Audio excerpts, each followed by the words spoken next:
아가 3장 1절. 내가 밤에 침상에서 마음에 사랑하는 자를 찾았구나. 찾아도 발견치 못하였구나. 이에 내가 일어나서 성중으로 돌아다니며 마음에 사랑하는 자를 거리에서나 큰 길에서나 찾으리라 하고 찾으나 만나지 못하였구나. 성중을 순행하는 자들을 만나서 묻기를 내 마음에 사랑하는 자를 너희가 보았느냐 하고 그들을 떠나자마자 마음에 사랑하는 자를 만나서 그를 붙잡고 내 어미 집으로 나를 잉태한 자의 방으로 가기까지 놓지 아니하였노라. 예루살렘 여자들아, 내가 노루와 들사슴으로 너희에게 부탁한다. 사랑하는 자가 원하기 전에는 흔들지 말고 깨우지 말지니라. 5절까지 내용입니다. 지난 시간 제가 지금 우리가 감상하는 아가의 내용은 신랑 신부의 상봉 장면입니다.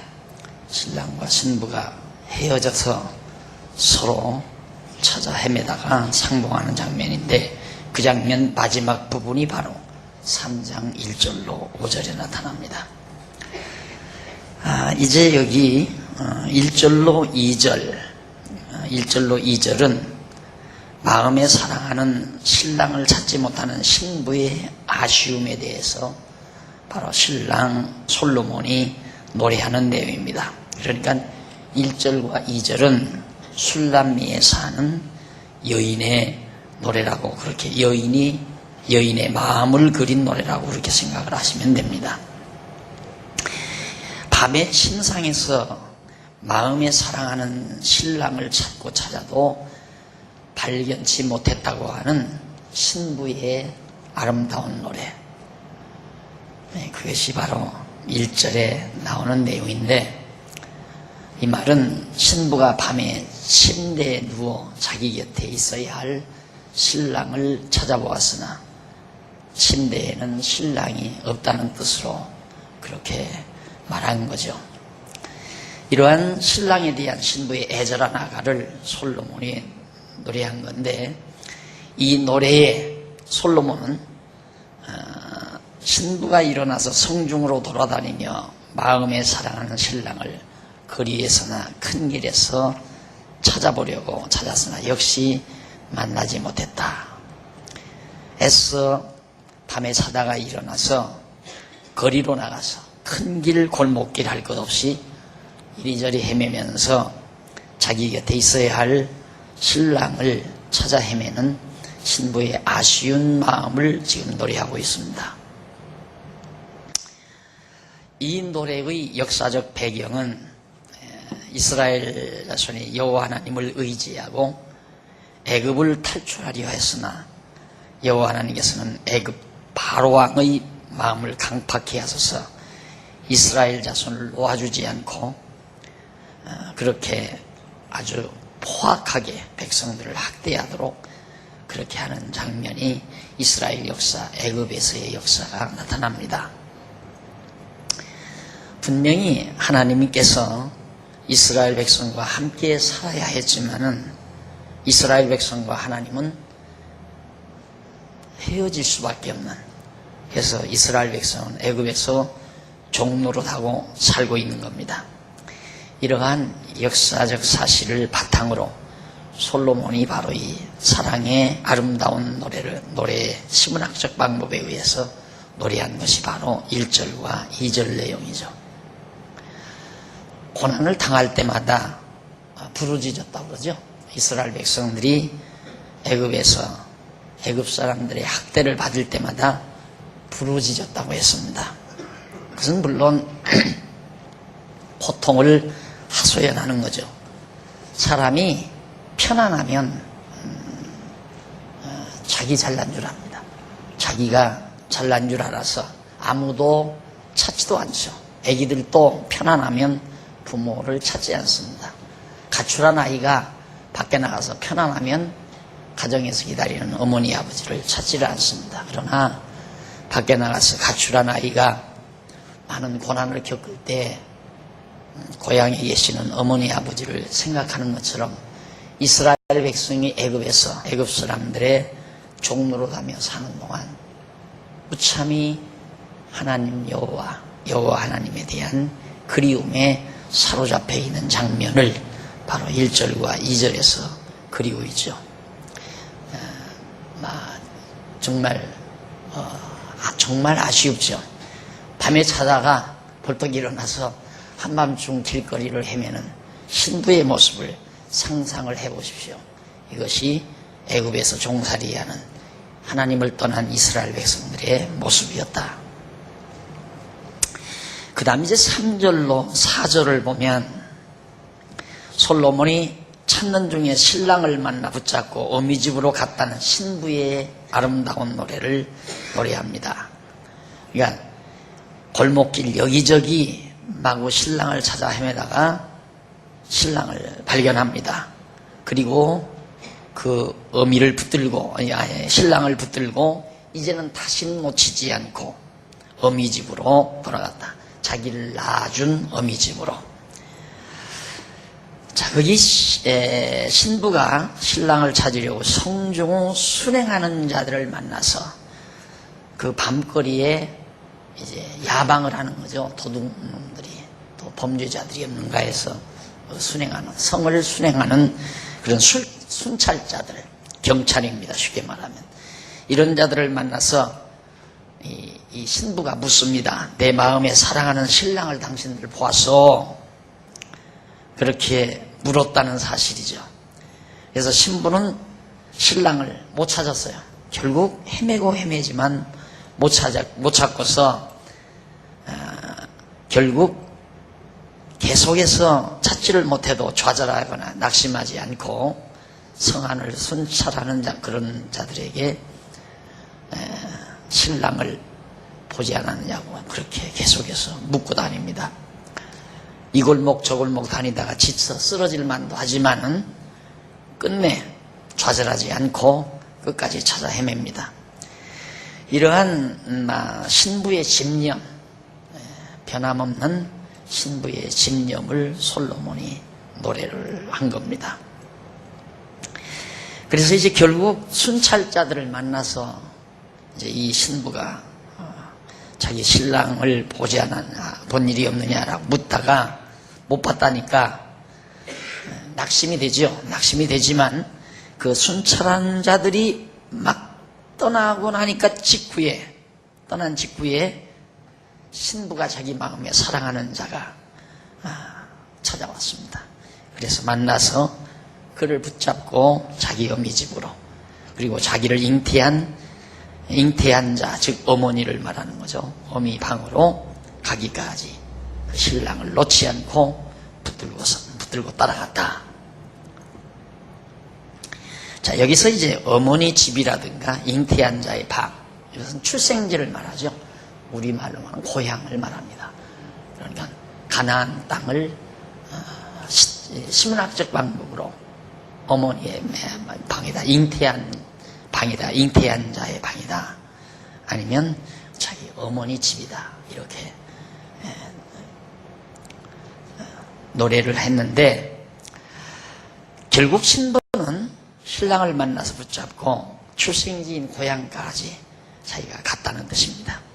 이건 우리들이 잘 아시다시피 이스라엘 민족이 애굽에서 많은 시련을 겪고 그러다가 결국 때가 되면 하나님께서 400년 만에 모세를 통하여 하나님께서 만나줍니다. 이스라엘을 찾아가죠. 그러니까 이스라엘 백성이 하나님을 찾는 게 아니고 하나님이 찾아가 주는 겁니다. 그러니까 신부가 찾아서 애써 왔대죠. 그 모든 노력은 결국 결과를 못 맺지만 찾아간 신랑에 의해서 신부가 신랑을 만나게 되죠.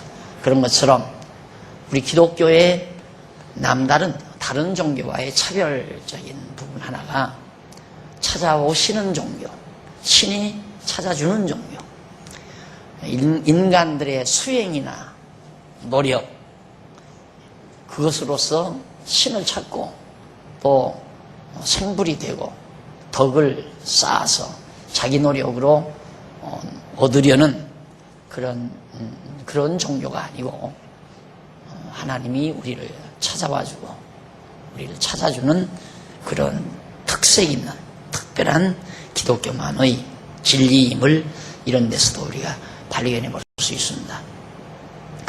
400년 동안 종살이하리라고 하나님께서 예언을 했는데 그 이전에 아무리 이스라엘 백성들이 애굽 사람들에게 학대를 당할 때마다 신랑이 그립고 하나님이 그립고 하나님이 와주기를 아무리 바라고 목청 높여 아우성을 친다 한들 하나님 만나주지 않죠. 때가 돼야 만나는 거죠. 그러니까 딱 종살이 400년 마치는 때에 하나님께서 광야에서 헤매는 모세에게 호렙산 불꽃 가운데서 나타나셔서 모세를 하나님의 사자로 불러 백성에게 보내가지고 백성을 이끌고 홍해바다를 건너 가나안으로 가게 됩니다. 이런 아름다운 민족사를 이렇게 아주 간단한 신랑을 잊어버린 신부가 침소에서 잠을 자다가 옆자리 찾아보니까 아무도 없는 거예요. 나 혼자인 거예요. 겁도 나고 두려움도 생기고 신랑이 어디로 갔을까 해서 잠이 오지 않냐니까 일어나가지고 밤새껏 성중 거리를 시우고 돌아다닙니다. 순찰자들 만나서 내 사랑하는 남편을 내 사랑하는 신랑을 못 봤느냐고 묻는 그 애절한 신부의 마음을 한번 연상을 해보십시오. 이것이 이스라엘 백성들이 하나님을 그리워하던 그런 심정으로 솔로몬이 노래를 한 겁니다. 이걸 보면 이 솔로몬의 시상, 문학성이죠. 솔로몬이 가지고 있는 문학성. 물론 다윗의 문학성도 대단했습니다. 그 방대한 150편의 찬양, 그 외에도 엄청난 노래들이 있었겠죠. 그러나 성경에 수록된 시편들 150편 중에 거의 한 7, 80편 단수의 시편들이 전부 다윗의 노래였다는 것, 다윗이 부른 찬양이었다는 것 생각하면 다윗이 노래 잘하는 자로 아주 유명했습니다. 그런 이제 다윗의 속성을 닮아서인지 솔로몬은 한 수 더 떴죠. 잠언천도 아가서 이 세 편을 솔로몬이 엄청난 많은 양의 시를 썼다고 그래요. 근데 그 중에 하나가 이 아름다운 노래 아가인데 그 복잡한 이스라엘 민족사 애굽에서 400년 종살이하면서 겪었던 민족의 운명 그러다가 하나님께서 모세를 보내가지고 결국 홍해바다를 건너 가나안 땅 옛 고토 그 땅으로 돌아가기까지의 이 많은 양의 역사 내용을 아주 간결한 시로 신부와 신랑이 헤어져서 서로 신부가 애절하게 찾다가 만나서 그 신랑을 따라 어미 품으로 어미 집으로 돌아가는 이런 노래로 묘사했다고 하는 것은 솔로몬이 가지고 있는 시상이 대단한 거죠. 바로 그 속에서 우리는 이스라엘 민족과 하나님과의 관계를 아주 진하게 그 핵심적으로 진하게 와 닿을 수 있는 감정을 우리가 느낄 수 있는 거고요. 그래서 결국 이제 참 어미집 가나안 땅, 고향 땅, 하나님께서 약속의 땅으로 돌아가는 사실을 역사적 배경으로 해서 이 노래를 불렀습니다. 그 다음 마지막 5절은 72페이지에 나오는데 4572페이지 위에서 다섯째 줄 솔로몬이 예루살렘 여자들에게 신부가 원하기 전에는 사랑의 잠을 깨우지 말라고 노래를 합니다. 솔로몬이 예루살렘 여자들에게 부탁하는 말이에요.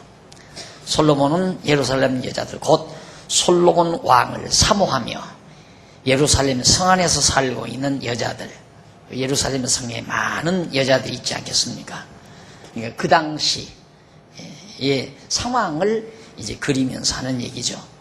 역사적으로는 아주 거리가 멀지만은 솔로몬이 실제 지금 이 시를 쓸 때는 예루살렘 성에 살고 있었으니까 그런 상황을 이제 솔로몬은 응용을 해서 그 여자들을 향해 사는 말이 자기가 노루와 들사슴으로 궁녀들에게 부탁한다면서 내가 노루나 들사슴으로 예루살렘에 있는 궁녀들에게 부탁한다면서 사랑하는 신부가 원하기 전에는 흔들지도 말고 깨우지도 말아라. 깊은 사랑의 단잠을 자도록 좀 조용해달라. 그런 얘기입니다. 여기서 이제 노루와 들사슴은 빠른 속도로 달릴 수 있는 기능과 아주 노루 들사슴은 빠른 속도로 달리잖아요. 기능과 그리고 앙컷에게 다정하게 접근하는 습성, 이것을 상징적으로 묘사하는 내용입니다. 그러니까 노루와 들사슴은 빠르기도 하지만은 아주 그 이성을 만났을 때, 자기 짝을 만났을 때 아주 다정하게 접근해주는 그런 특수한 동물로 그렇게 알려져 있습니다. 그래서 그런 동물에다가 자기를 비유했다는 것은 자기가 얼마만큼 신부를 사랑하고 있는가를 묘사해 주는 겁니다. 이건 물론 뭐 두말할 것 없이 하나님께서 사랑하는 백성에게 접근해가는 그러한 하나님의 진지한 사랑의 모습을 잘 시적으로 묘사하는 거라고 그렇게 생각을 합니다. 그래서 사실상 이스라엘 자손은 고국이나 다름없는 가나안 땅 거기 들어가서 다윗 왕국을 세웠죠. 왕국을 세우고 여호와 하나님의 보호하심 가운데 그를 경외하고 섬기며 그 사랑 안에서 아주 통일 왕국 시대, 다윗 왕국 시대와 솔로몬 왕국 시대, 이때는 남북으로 갈라지지 않을 때니까 통일 왕국 시대에 아주 아름답게 이스라엘 전성 시대라고 할 수 있죠. 이스라엘 역사 가운데 가장 최고의 전성기는 다윗 왕국 시대와 솔로몬 왕국 시대입니다. 아주 사랑이 극도에 달한, 신부와 신랑의 사랑이 극에 달한 하나의 역사적 배경이라고 그렇게 생각해도 무방합니다. 그래서 이러한 역사적 사실을 바탕으로 솔로몬이 노래를 했는데, 앞에서 우리가 이상과 같이 솔로몬이 헤어진 신랑과 신부가 만나서 서로 사랑함을 노래한 것, 이제 처음 말씀드린 대로 신부와 신랑의 상봉 2장 8절로부터 3장 5절까지였죠.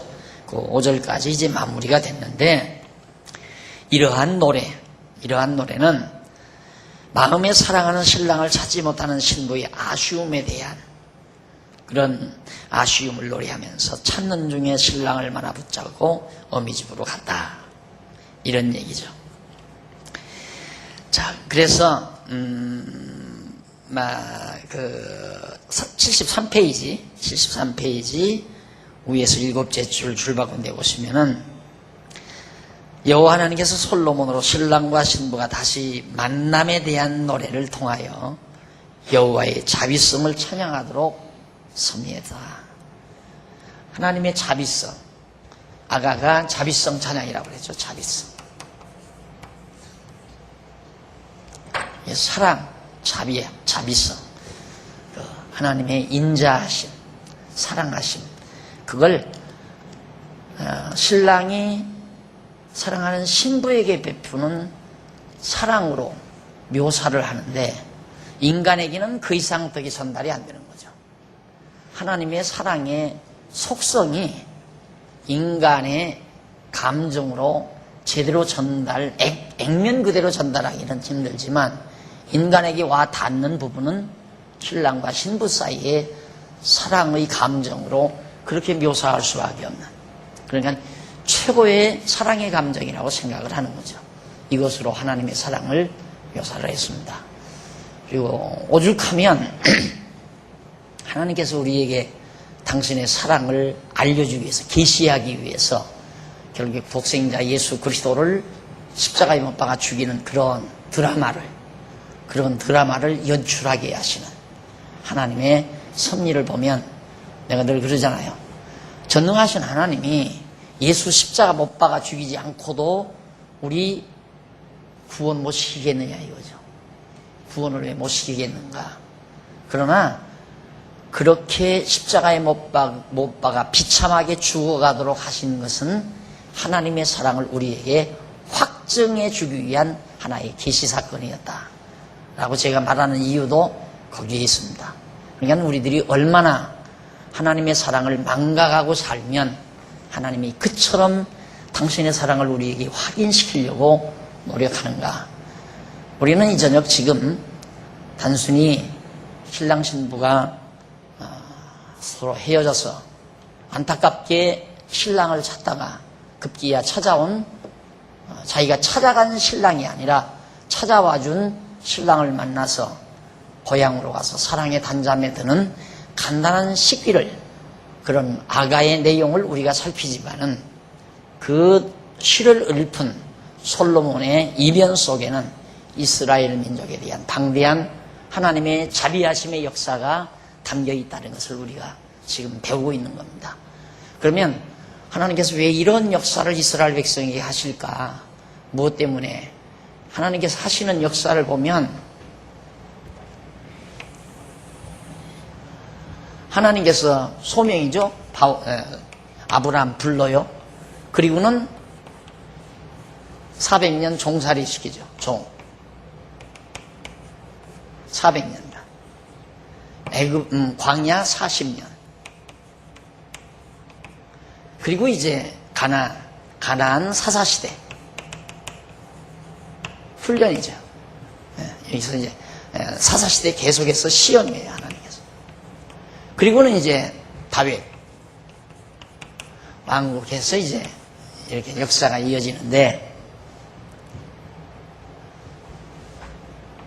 하나님께서 불러서 그냥 이 고통스러운 것은 다 빼고, 이건 빼고 그냥 불러가지고 편안히 살다가 다윗 왕 세워서 그냥 통일왕국 이 영화, 가장 최고 영화로운 시대라고 그러죠. 이 시대가 솔로몬까지. 이것도 빼고 그냥 이것도 빼고 여기 이 70년 포로 생활도 빼고 다 우리들이 바라는 바가 바로 그거예요. 우리들이 뭘 바라는가? 하나님이 이렇게 해 주었으면 하고 바라는 거예요. 그럼 하나님은 왜 이렇게 하시는가? 바로 이거예요. 내가 너희를 얼마나 사랑하는가를 알게 하기 위해. 단가 하나도 없어요. 하나님이 우리를 얼마나 사랑하고 계시는가를 알게 하는 방법으로, 계시 방법으로 이런 역사 섭리를 하나님이 채택한 거란 말이죠. 그래서 이 정말 무자비할 정도로, 아주 무자비할 정도로 이런 고난의 역사를 이스라엘 민족에게 주시고, 또 영화로운 역사는 잠시에 끝나고 이 고통스러운 역사를 계속해서 이스라엘 백성에게 베풀어 가신다. 결국 하나님의 자비하심을 깨닫기 위해서. 그러니까 할머니 할아버지 밑에서 자라나는 아이들이 버릇없다고 그러죠. 왜? 할머니 할아버지가 무조건 사랑만 베푸니까. 시험을 잡아도 호호, 뺨을 때려도 호호, 할아버지가 손자한테. 그러니까 무조건 사랑 베풀어서 길러놓기 때문에 아이들이 버릇이 없어져 버린다. 배도 맞고 때로는 싸매기도 하고, 아버지의 날카로운 책망과 어머니의 따뜻한 감싸, 그리고 어머니도 그냥 모질게 혼내고 나서 뒤돌아서서 옷구름으로 눈물 훔치는 엄마의 그 진지한 사랑의 모습들 속에서 아이들이 정상적으로 부모의 사랑을 깨닫고 사는 그런 거나 같은 거죠. 그러니까 우리들이 얼마나 조동으로 하나님의 사랑을 망각하고 살아가는가를 정말 우리들이, 그러니까 지혜자는 하나님의 사랑에 늘 감동하며 사는 자가 지혜자입니다. 이 감동은 항상 우리를 훈훈하게 만들죠. 영적으로 육적으로 훈훈하게 합니다. 감동이라고 하는 것은 영혼도 딱 훈훈해지고 육체도 훈훈해집니다. 오늘도 뉴스 보느라고 잠깐 들었더니만 요즘에 또 박수를 쳐야 건강하대요. 박수 치면서 웃어야 건강하다는 거예요. 그 다 이제 조금 얼마 지나서 보십시오. 그 너무 과하면 안 된다. 또 그러고 이제 또 나올 거예요. 반대 이론이 나올 거예요. 맞는 얘기예요. 인간의 이 구조라고 하는 것은 너무 업다운이 되면 안 돼요. 늘 지속적인 유지. 그 지속적인 유지는 아주 잔잔한 호숫가의 번바람을 타고 잔잔하게 밀려온 호숫가의 그 파도처럼, 호숫가의 물결처럼 잔잔하게 내 마음속에 늘 울렁이게 하는 따뜻한 감동. 이것이 가장 우리 인간, 육체나 영혼에게 매우 유익한 감정의 모습이다. 그것은 영원히 변함없는 하나님의 자비성, 사랑의 깨달음, 사랑에 대한 느낌, 사랑에 대한 우리의 인식, 이런 것들이 항상 어떤 상황 속에서도 변함없는 따뜻한 감동을 우리에게 가져다 줄 수 있다. 인간의 사랑이란 자꾸 늘 그냥 또 확인하고 싶고 또 확인하고 싶고 그러잖아요.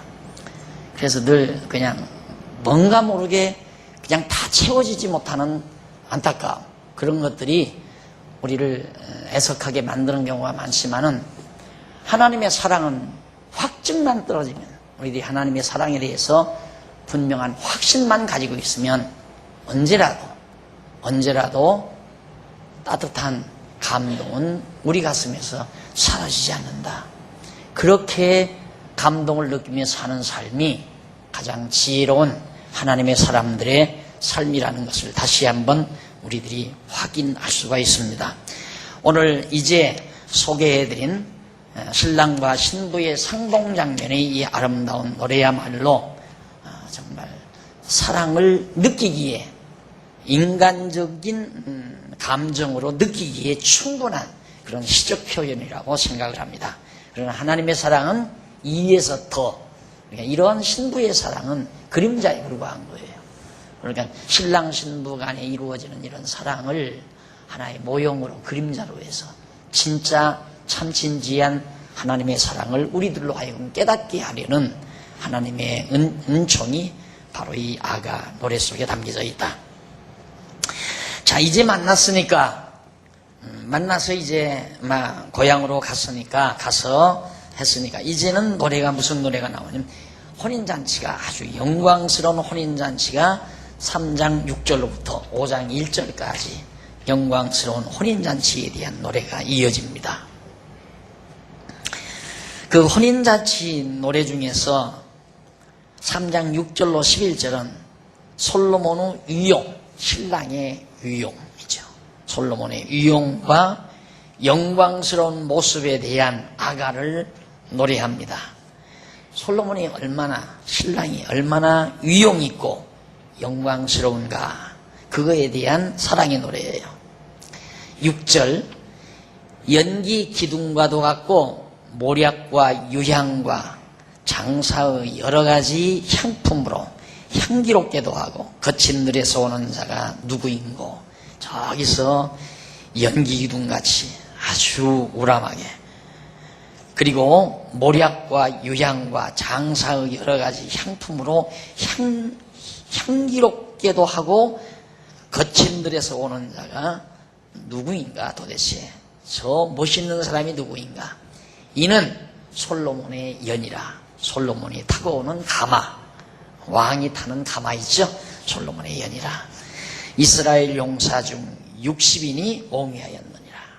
솔로몬이 가마를 타고 용사 60명이 다 옹위를 하고 막 쫙 행렬을 지어서 오는데 연기 구름처럼 막 뭉실뭉실 지금 오고 있다 이 말이에요. 엄청나.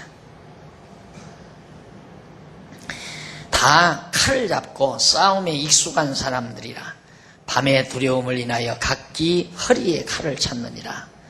솔로몬 왕이 레바논 나무로 자기의 연을 만들었는데 그 기둥은 은이요 바닥은 금이요 자리는 자색 담이라. 그 안에는 예루살렘 여자들의 사랑이 입혔구나. 시온의 여자들아, 나와서 솔로몬 왕을 보라. 혼인 날 마음이 기쁠 때 그 모처는 씌운 면류관이 그 머리에 있구나. 아주 신랑이 5만 가지 단장을 다하고 위용 있는 모습으로 혼인 잔치를 하기 위해서, 그러니까 예식을 갖추기 위해서 신부를 찾아오는 그런 모습을 아름다운 사랑의 노래로, 아름다운 노래로 그리고 있습니다. 여기서 이제 연기 기둥이라고 하는 건 나오죠. 연기 기둥이라고 나오는데, 신랑 솔로몬을 호위하고 올라오는 많은 무리의 모습에 대한 표현이에요. 아까 말했듯이 솔로몬이 아주 아름답게 만든 가마처럼 생긴 걸 연을 타고 주변에는 막 굉장한 그 용사들이 무리를 지어서 누구라도 감히 신랑을 해하지 못하도록 옹위하고 이제 혼인잔치석으로 들어오는 그런 모습을 바로 연기 기둥과도 같다. 뭉실뭉실 아주 피어오르는 연기 기둥처럼. 그리고 오는이라는 말, 연기 기둥같이 무리에 대해서 여기, 그리고 온다, 여기 지금 오는 자가 누군가 여기 나오는데, 히브리 원문으로 아라란 말이에요. 아라, 거기 나오죠. 75페이지 밑에서 6째 줄 뒷부분에 뭐 아라 나와요. 이는 낮은 곳에서 높은 곳으로 오르다라는 말이에요. 이렇게 오르다. 그러니까 오다라는 오는이라고 번역하는 것보다 오르는, 이렇게 그래야 이제 연기 기둥이 피어오르는 그것과도 그 느낌이 맞잖아요. 어느 느낌이. 그러니까 오는이라는 말은 오르다, 이렇게 피어오르다라는 의미를 갖고 있습니다. 그래서 신부가 자기 신랑이 많은 무리의 호의를 받으며 자기를 맞으러 올라오는 것, 이렇게 자기를 맞으러 올라오는 것을 보고 감탄하는 그런 사랑의 노래, 아름다운 노래를 거기다 그리고 있는 겁니다. 그러면서 신부는 이는 솔로몬의 연이라, 이스라엘 용사 중 60인이 옹위하였는데 다 칼을 잡고 싸움에 익숙한 사람들이라 밤에 두려움을 인하여 각기 허리에 칼을 찾느니라 라고 노래해요. 물론 여기 뭐 연은 아까 말한 대로 왕이 타고 다니는 침대, 비스듬히 이렇게 우리들의 가만을 이렇게 딱 박스져 가지고 이렇게 되는데, 왕이 또 반절 누워서 편안하게 그렇게 나다니는, 그런 게 교통수단이죠. 왕이 타고 다니는 그런 침대형의 가마를 말하는데, 칼로 무장한 많은 용사들의 호위를 받으며 가마를 타고 올라오는 신랑의 위용 있는 행렬에 대한 신부. 얼마나 신부가 가슴을 설레이겠습니까? 저렇게 멋이 있는, 그리고 위용 있는, 그리고 너무너무도 장엄한 자기의 신랑, 자기를 사랑해 줄 신랑이 다가오는 모습 앞에 아마 신부의 가슴은 떨리고 울렁했을 겁니다. 자, 이 역사적 배경은, 이런 노래에 대한 역사적 배경, 솔로몬은 어떤 역사, 이스라엘의 역사를 이렇게 아름답게 묘사했을까? 이것은 두말할 것 없이 다윗왕 말기에 반역을 일으켜 왕위에 오르려던 아도니아를 대신하여 솔로몬으로 왕위에 오르도록 섭리하셨습니다. 하나님께서. 다윗왕이 말년, 나이가 많이 들어서, 여러분 공부 많이 했잖아요.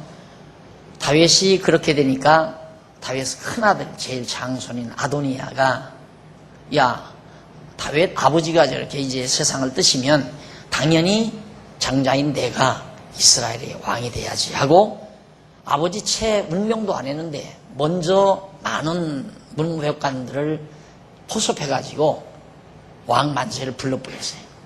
아도니아가 먼저 왕이 됐단 말입니다. 자, 그런 어려움 속에서도 결국 솔로몬이 왕이 되죠. 그때 제사장, 선지자를 비롯해서 수많은 사람들이 예루살렘 성벽 밖에 있는 기온으로 함께 내려가서 솔로몬에게 기름을 부어 왕의 만사를 부르게 됩니다. 자, 그러니까 아도니아와 맞서게 된 거죠. 그리고 솔로몬 왕이 붙인 다윗 왕의 노새를 타고 모든 무리와 함께 예루살렘 성으로 올라와서 왕위에 앉도록 섭리하는 내용이 열왕기상 1장에 나와요. 자, 그러니까 왕의 기름을 저 기온신의 밑에서 솔로몬에게 부어가지고 솔로몬이 이제 그 성 밑에서 왕의 기름을 받고, 그 다음 아버지가 타던 노새, 왕이 타던 노새에 몸을 싣고 예루살렘 성을 향해서 올라오는 거죠. 그 노새를 타고. 그런 장면을 솔로몬이 지금 연상을 하는 거예요. 그런 역사적인 장면을. 자, 그러면서 그런 역사적 장면을 이렇게 지금 연을 타고 신부를 향해서 결혼식 올리기 위해서 가는 신랑의 모습으로 묘사를 한 겁니다. 그 다음 9절로 11절, 거기는 화려한 연, 아주 화려한 연을 타고 올라오는 신랑의 영광스러운 모습에 대한 신부의 아가, 신부가 자기 신랑의 그 위용있고 영광스러운 모습을 노래하는 내용이죠. 신부가 연을 레바논 나무로 신랑이 만들었다고 하면서 그 기둥은 은이고 바닥은 금이며 자리는 자색담이며 그 안에는 예루살렘 여자들 곧 솔로몬 왕을 사모하며 예루살렘 성 안에서 살고 있는 여자들의 사랑이 입혔다는 신부의 자랑을 노래를 합니다. 그러니까 신부가 신랑을 한껏 자랑을 합니다. 한껏 자랑하는데 여기서 자색담이라는 말이 나오죠. 자리. 그게 솔로몬 왕이 그 연 바닥에다 깔고 있는 자색담은 왕이 사용하는 자주 색깔로 만들어진 좌석을 말합니다. 의자죠. 그러니까 자주 색깔. 가장 호화롭고 화사한 색깔을 자색. 그래서 로마 그 고대 영화 같은 거 그런 거 보면은 왕들이 입은 옷이 바로 자색빛이 많이 나오죠. 그래서 이 자색이 가장 정말 화려한 빛깔이다. 그래서 이제 자색담을 솔로몬이 앉아있는 의자로, 자리로 그렇게 묘사를 해준 겁니다. 그리고 시온의 여자들 곧 솔로몬 왕을 사모하며 예루살렘 성 안에 살고 있는 여자들을 향해서 나와서 솔로몬 왕을 보라며, 야 나와라, 너희들 한번 나와서 봐라, 우리 신랑 솔로몬이 지금 오는데 저 화려하고 유용차고 영광스러운 모습을 보라고 자랑을 합니다. 혼인날 마음이 기쁠 때 그 모친의 씌운 면류관이 그 머리에 있다 라고 자랑하죠. 그 어머니가 바로 솔로몬의 머리에 면류관을 씌워준 그 면류관이 머리에 지금 빛나고 있다. 자, 신부는 자기 신랑 솔로몬이 쓰고 있는 왕관이 아주 자랑스러웠습니다. 그래서 그렇게 솔로몬에 살고 있는, 예루살렘에 살고 있는 많은 여자들에게 자기 신랑을 자랑하는 그런 노래로 했는데, 이 노래 역시 솔로몬이 바로 자기 어머니 밧세바 있죠. 사실 밧세바 물론 하나님의 정하신 뜻이지만은 과정에서, 방법론에서 하나님께서 밧세바가 왕에게 들어가죠. 다윗에게 가서 당신 나하고 약속하지 않았소. 내 몸에서 난 자로 왕을 세운다 했는데 지금 큰아들 아도니아가 왕의 만세를 불렀어. 그렇게 해서 밧세바가 죽음을 내야 되고, 사실 왕이 들어오라고 하지 않았는데 뛰어들어간다고 하는 것은 정말 용기를 다하고 들어가는 거죠. 그렇게 들어가가지고 다윗의 마음이 결국 결정이 돼서 솔로몬이 왕이 된 겁니다. 그걸 이제 어머니가 그 머리에 씌워준 반이다라고 묘사를 합니다. 이게 역사를 이렇게 간단한 노래로 묘사한다는 건 그 핵심을 말하고 있는 거거든요. 그 핵심. 그러니까 결국 하나님께서 솔로몬에게 이런 영광스러운 왕관을 씌워줬는데, 그런 왕을 하나님의 입장으로 놓고 그 왕이 사랑하는 슐람미에 사는 여인을 이스라엘 백성으로 자리매김해서 그것을 신문학적 방법으로 정말 역사를 묘사했다는 것은 상당히 그 문학적 소질이 대단한 분이었다. 물론 하나님께서 지혜를 줬으니까 더 말할 것도 없는 거죠. 자, 그래서 사실 이 신랑의 유용과 영광스러운 모습에 대한 신부의 아가 노래인데, 이러한 영광스러운 신랑의 모습은 두말할 것 없이 우리에게는 영원한 신랑 되신 그리스도에 대한 하나의 예표일 수도 있고 그림자일 수도 있고, 이러한 솔로몬의 노래는 신랑과 신부의 영광스러운 혼인잔치에 대한 노래를 통해서 여호와 하나님의 조건 없는 크신 사랑을 찬양하는 겁니다. 아무런 조건 없는 그 큰 광대한 사랑, 이것을 잘 그 노래 속에 담고 있는 거다. 창세전에 하나님께서 우리를 예정 속에 작정하셔서 때가 되면 우리를 당신의 백성으로, 마치 아브라함도 그 많은 갈대아 우르 지방에 커다란 많은 사람들이, 셈의 후손 가운데 많은 사람들이 살았어요.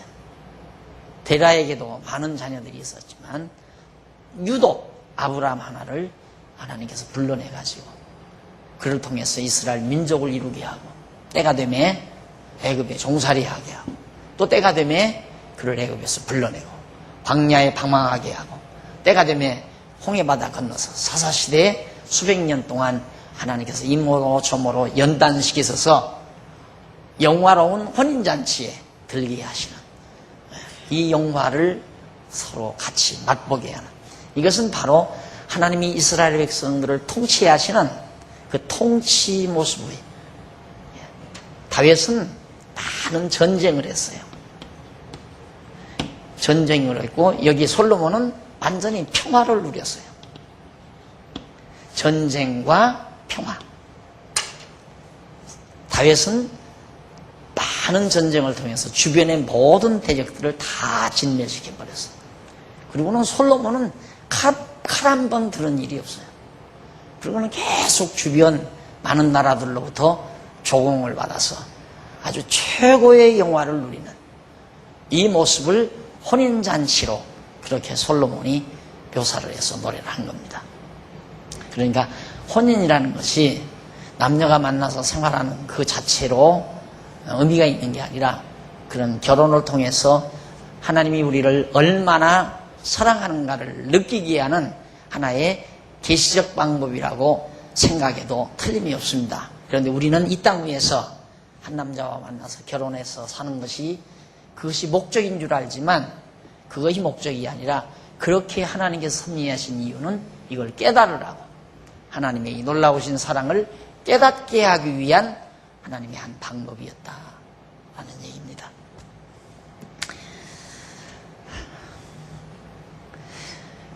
그리고 여호와의 조건은 영원한 사랑을 아주 그렇게 문학적으로 노래할 뿐만 아니라, 나아가서는 사랑의 언약을 맺으신 사랑하는 택한 백성을 영원토록 다스려 주실 여호와의 자비성을 찬양하죠.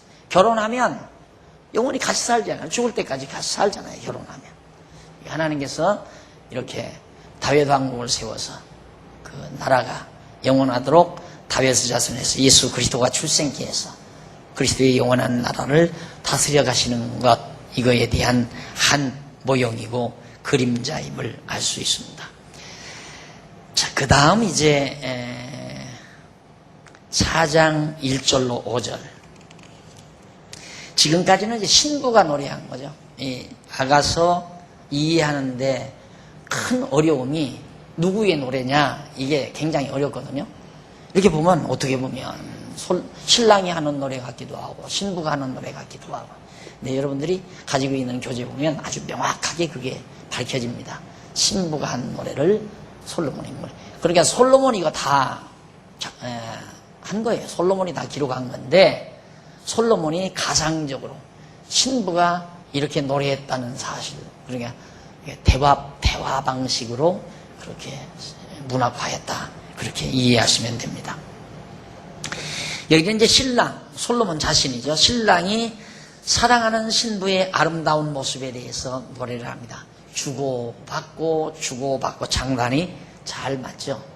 신부는 한껏 신랑을 사랑하고, 신랑은 신부를 한껏 아름다운 모습에 대해서 노래를 부르고, 뭐라고 노래하는가 보십시오. 1절, 내 사랑 너는 어여쁘고도 어여쁘다. 너울 속에 있는 네 눈이 비둘기 같고 네 머리털은 길르앗산 기슭에 누운 물이 염소 같구나. 내 이빨, 내 이는 목욕장에서 나온 털 깎인 암양, 곧 새끼 없는 것은 하나도 없이 각각 쌍태를 낳은 양 같구나. 내 입술은 홍색실 같고 내 입은 어여쁘고 너울 속의 내 뺨은 석류 한쪽 같구나. 내 목은 군기를 두려고 건축한 다윗의 망대, 곧 일천방패, 용사의 모든 방패가 달린 망대 같고 내 두 유방은 백화파 가운데서 꼴을 먹는 쌍태 노루새끼 같구나. 자연의 모습, 또 자연 동물이라든가 그런 모습들을, 자연의 아름다운 모습들을 한껏 등용해서 자기 신부의 아름다움을 묘사해 나가는 솔로몬의 문학적 재치가 아주 돋보이는 장면입니다. 여기서 내 사랑 너는 어여쁘고도 어여쁘다. 너울 속에 있는 내 눈이 비둘기 같고 머리털은 길르앗산 누운 무리 염소 같다 라고 감탄하면서 노래했는데, 내 눈이 비둘기 같고라는 말, 여기는 비둘기는 아주 온순하고 깨끗 정결하며, 정결해서 하나님께 바치는 제물로 쓰잖아요. 새 중에서 비둘기밖에는 닭도 안 받고 꽁도 안 받고 또 칠면조도 안 받고 오직 하나님이 제물로 받는 날짐승은 비둘기입니다. 그러니까 가장 깨끗하고 순결하다. 예수님도 비둘기같이 순결하라 라고 하죠. 아주 순결하다, 깨끗하다 이 말이죠. 그래서 비둘기에 묘사하는 것은 그런 깨끗하고 정결한, 온순하고 정결한, 그리고 사납지 않잖아요. 비둘기가 아주 온순하지. 깨끗한 짐승인데 솔로몬은 자기 신부의 눈이 비둘기처럼 부드럽고 깨끗하다, 아주 정결하다.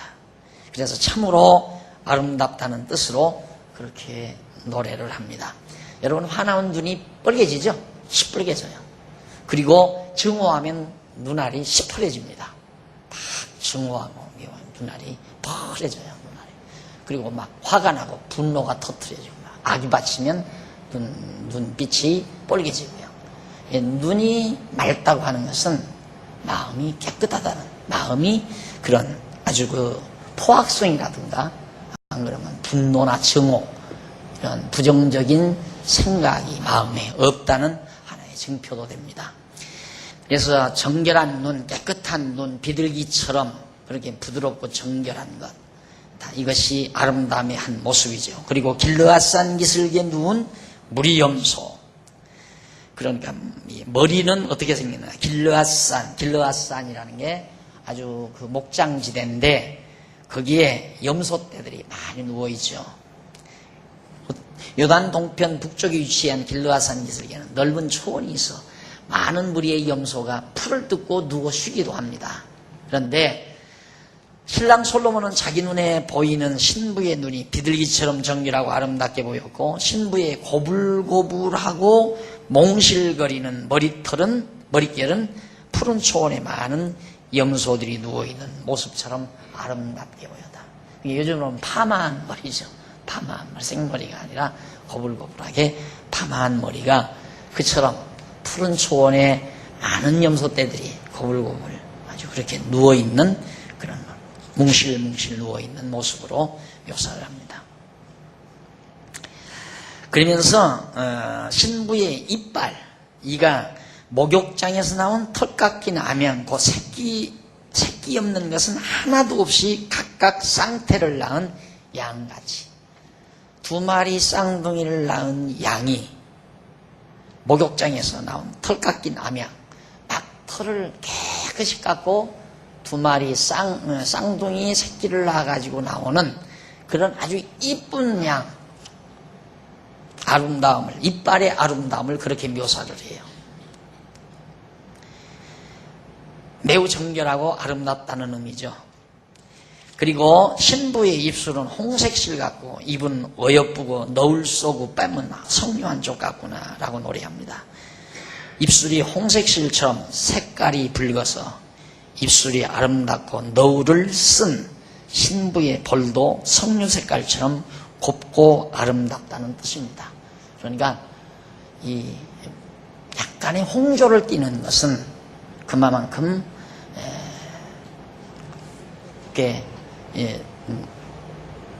사랑의 감동, 사랑의 느낌을 받을 때, 여자가 사랑의 느낌을 받을 때 자연히 나타나는 현상이 홍조입니다. 그렇죠?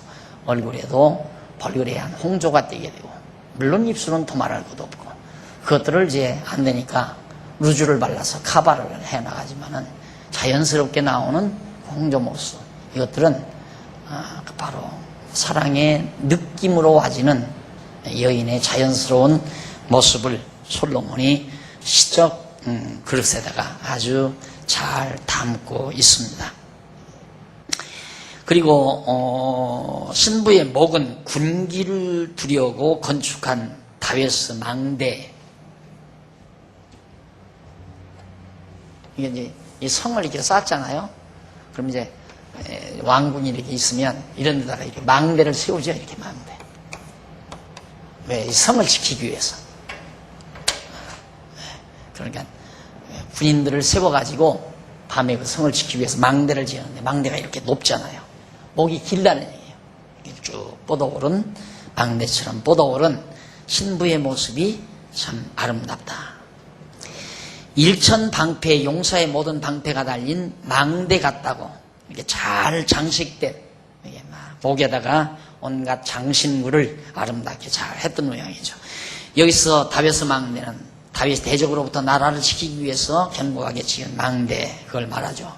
긴 목이 마치 높고 견고한 다윗 망대처럼 아름답다는 뜻입니다. 그 다음에 유방을 노래해요. 백합화 가운데 꼴을 먹는 쌍태 노루새끼로 묘사를 합니다.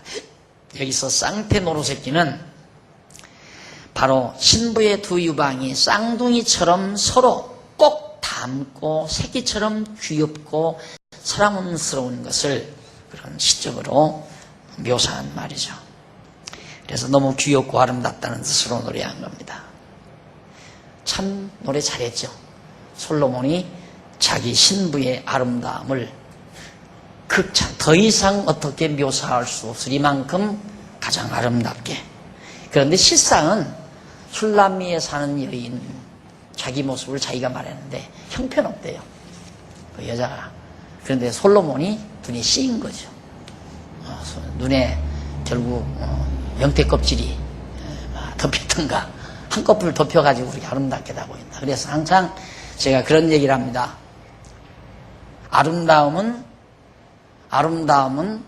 주체가, 그러니까 그 아름다움의 주체가 아름다운 게 아니라 아름다움을 아름답게 보는 객체의 사랑의 눈빛에 있는 거다. 사랑의 눈빛으로 보면 다 아름답지만은 사랑의 눈빛이 사라져버리면 모든 것이 다 부정적으로 보인다, 이 말이죠. 내가 늘 그러잖아요. 사랑의 눈빛으로 보이면 아주 몸이 둥실둥실하면 야, 정말 복스럽게 생겼다라고 묘사하지만, 사랑의 눈빛이 사라져버리면 저걸 어떻게 몸이라고 저거 가지고 다니나 이렇게 하고, 키가 크면 아주 뻐중다리라고, 아주 그냥 장대처럼 길쭉하게 뻗었다고 보기 싫어하고, 사랑의 눈빛으로 보면 아주 날씬하다고 보이게 아름답게 보이는 거고. 그러니까 보는 사람, 시각자의 눈빛에 달려있는 것이지 대상의 주체, 주관적 형태에 달려있는 게 아니다. 그러니까 밉고 아름답다, 밉고 곱고 또 싫고 좋고라고 하는 모든 것은 자기 자신에게 달려있는 거다.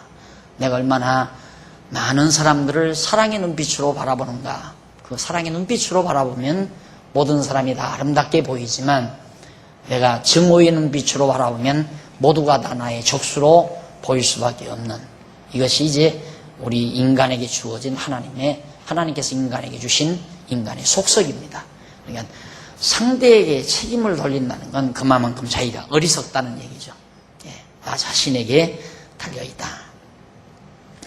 그래서 솔로몬도 자기 아내 신부 술람미 여인의 모습은 형편없었지만은 그의 노래는 너무도 극에 달하는, 그래서 그런 아름다운 노래의 역사적 배경은 여러분들이 잘 아시다시피 매우 솔로몬이 사랑하는데, 역사적 배경을 살펴보면 언약하신 말씀대로 다윗 왕가 위를 계승하여 이스라엘 왕위에 오른 솔로몬은 매우 솔로몬을 하나님께서 사랑을 했어요. 엄청 사랑했어요. 그래서 그에게 지혜는 물론 부와 재물과 존귀와 영화도 주어서 전무후무한 하나님의 은총을 누리도록 하나님께서 배려하죠. 아주 최고의 영화라고 그러죠. 솔로몬 왕국 시대가. 하나님이 그렇게 그에게 배려를 했다. 그리고 솔로몬으로 하여금 여호와의 이름을 두실 성전을 비롯해서 왕국을 건축하게 하시고 형통함을 누리게 하시며 왕국 아름다움을 인하여 명성도 높아지도록 그렇게 하시죠. 역대하 1장에서 9장까지 보면 이러한 다윗 왕국에 대한 여호와 하나님의 사랑의 섭리를 바탕으로 솔로몬이 그처럼 신문학적 방법에 의해서 노래를 했다. 솔로몬이 지금 그 신부에 대한 그런 아름다움을 느낄 때 못 해줄 게 어디 있겠어요? 모든 것 다 해주고 싶을 거 아닙니까? 마찬가지로 하나님께서도 다윗 왕국, 이 솔로몬 왕국, 이스라엘 백성에게, 솔로몬 왕국에게 다 해줬어요. 지혜만 달라고 그랬는데 지혜 외에 재물과 부와 영화 다 덤으로 다 주겠다. 너무너무 사랑스러우니까 그런 거 아니겠어요?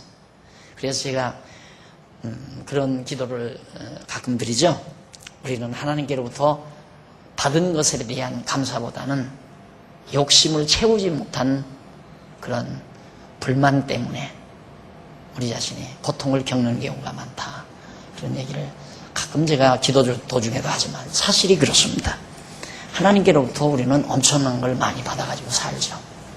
오늘 또 점심을 먹는데 김치를 썰어서 국을 끓였어요.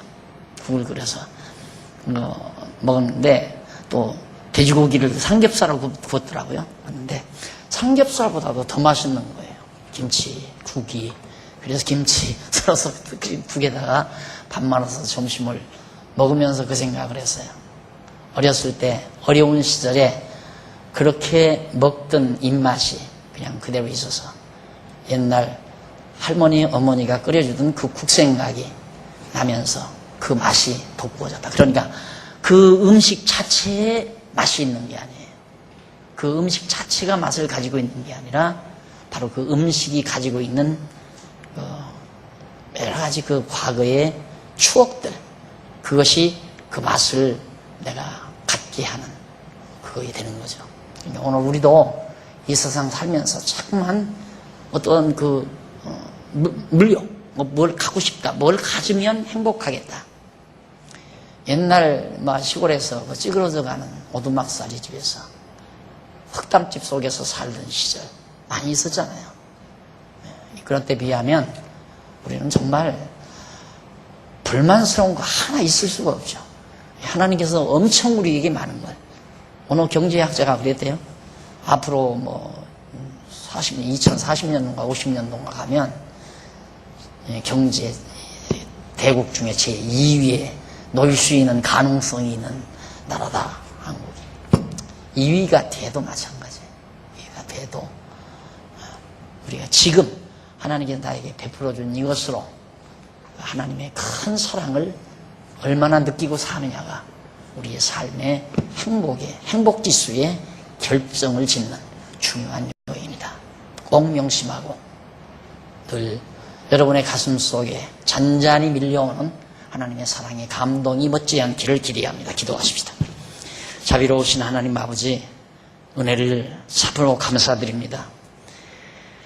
우리는 전혀 알지 못했지만은 하나님께서는 이미 영원전 당신의 의중에 우리를 두셨다가 때가 되면 이 역사 속에, 이 시간 세계 속에 우리를 보내놓으시고 이모로 저모로 하나님의 크신 사랑을 깨닫게 하시려고 고난도 주시고 시련도 주시고 고통도 주시고 때로는 영화도 주시면서 우리를 삶의 현장에서 살아가도록 역사하시는 것을 오늘 이 밤도 아가 내용을 통해서 살펴봤습니다. 하나님 아버지, 우리 정말 미련하게 살지 말게 하시옵소서.